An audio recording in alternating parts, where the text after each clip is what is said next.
Hey, welcome back to the channel. So if there's one thing that marketing companies don't want you to know, it's that they should be tracking everything very closely, and most of them aren't. And this has become obvious to me because as the owner of a marketing company for the last 5 years, we've come behind countless other companies and people who told their clients, now our clients, that everything is set up properly and that the good results will come. But when the good results don't come, nobody has any idea why. And then when we go in, the first thing we always do is go in and look at whatever kind of data tracking that they have set up. And a lot of times it's not set up at all. And other times it's half set up, but it's not really tracking things accurately. Now there's a couple reasons why I think this happens. I think one reason is a lot of marketers out there don't really know how to do this stuff, and maybe they shouldn't really be called marketers. There's a lot of graphic designers building websites, there's a lot of web designers selling marketing services, but in my eyes, the most important aspect of marketing is understanding what's going on. You got to be tracking everything. I mean, you could close your eyes and try to throw a basketball into the hoop, but if you don't open your eyes, you're not going to know if you made it, right? Maybe not the best analogy because you could probably hear it, but not really, right? So anyways, tracking is the most important thing. And another reason why I think tracking isn't on top of a lot of people's priority lists, people selling marketing services, is because if things were accurately tracked, it would signal to their clients that they probably shouldn't continue paying them because the results aren't coming. And you business owners who have hired marketers unsuccessfully know when things aren't really working out, but you don't know why.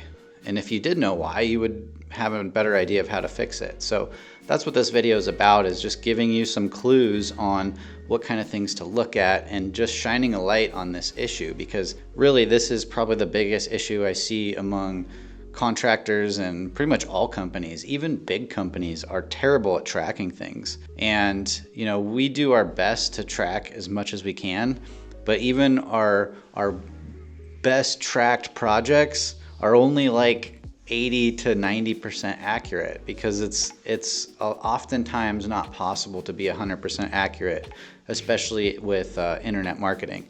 If you have like a very simple mail campaign where you're sending mail out and you have a certain offer for it or a certain phone number, only one phone number for that one marketing campaign, well then everyone who calls that phone number got that piece of mail, right? And so you can measure that pretty easily.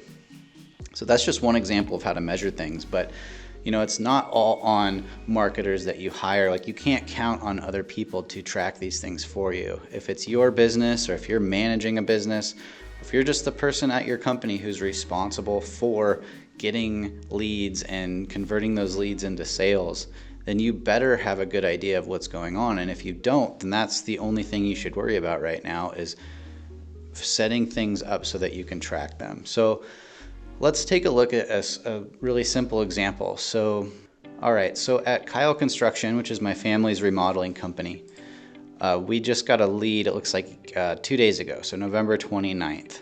And I saw this come in as a text message and as an email. And when I'm logged into our website, this is what it looks like. Now, I've hidden their personal info so that I'm not making their information public, but you can see the day that it came in, and I asked them what city they're in, their zip code, if they have drawings, when do they want this project completed, and then to give me a brief description of their project. So this is the only contact form that came in the last week. And so now I can go to Google Analytics for kyleconstruction.com, and I can find that contact form right here. So in Google Analytics, there's a thing called goals, or goal completions. And we have it configured properly so that when someone fills out this form, whoops, not that one. When somebody fills out this form, they show up here as a goal completion. And I can see that this goal completion came from Google Organic. So Google Organic means that somebody went to Google and they typed in like bathroom remodeling in Coeur d'Alene. And they skipped all these ads, they skipped Google Maps, and they went down here and, oh look, here we are, a bathroom remodeling contractor in Coeur d'Alene. So that is how they found us right there. They clicked on here, they went to this bathroom remodeling page on our website, and then they scrolled down to the bottom and clicked on this button, schedule a meeting, and they were taken to our contact form.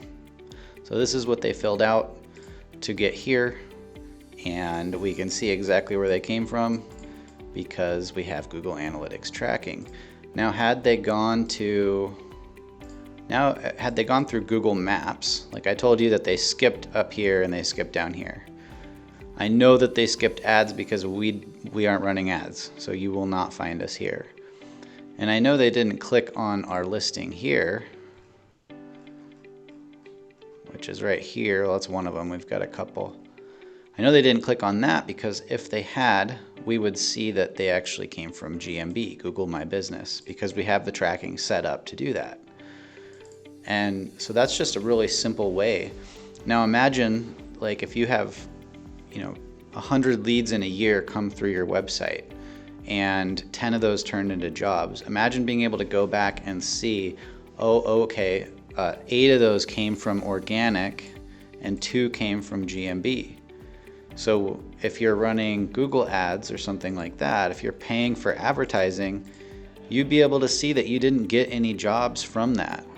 And then maybe you'd be able to make better decisions as far as where you allocate your marketing spend. So that's just a really simple example of how we track things. Another thing that we commonly use is tracking numbers. So we use a tool called CallRail. It's a paid service, but basically they'll give you different phone numbers, and then you can, when someone calls that number, it will just forward to your regular phone number. But this way you can see every time somebody called that number. So if we have like multiple Google listings, or we're doing mailers or email campaigns or whatever, if we're doing 10 different marketing campaigns, each one can have its own phone number, and that makes it extremely easy to see where the phone calls are coming from. So what can you do with this information? Well, first, ask yourself how well you understand what's going on now. Like, of the last 10 customers that came in, where did they come from? And if you don't have any tools, if all your customers are referrals or whatever, the easiest and simplest way to find out where they came from is just to ask them. And a lot of guys and girls are afraid to ask this for some reason. I think maybe it comes from like a scarcity mindset of they don't want to chase this person off. But look, it's every time I talk to someone on the phone, the first thing I do is I say, so how did you find us? I like to understand how customers find us. How did you find us? Oh, I found you on Google. Oh, really? Did you find us on Google Maps? Did you go to our website? I ask them a few questions until I can figure out exactly where they come from, and then I move on in the conversation. It's never been an issue. No one's ever been like, oh my God, I didn't sign up for 20 questions here. Like, nobody cares. They're happy to tell you, so don't be afraid to ask. Because at the end of the day, you're the only one who loses out if you don't know where people are finding you. So do that. If you're paying a marketing company to do anything for you, ask them for evidence or ask them for the data. Like, here's how much money I put in. What did I get for it? What can you see from your end? And then it's up to you to go in and see how much money you actually made from the customers that you got from that. If you're not currently tracking things close enough to go find that data now, then you need to figure out how to do that so that in the future you can answer these questions and you can make better decisions for you and your business.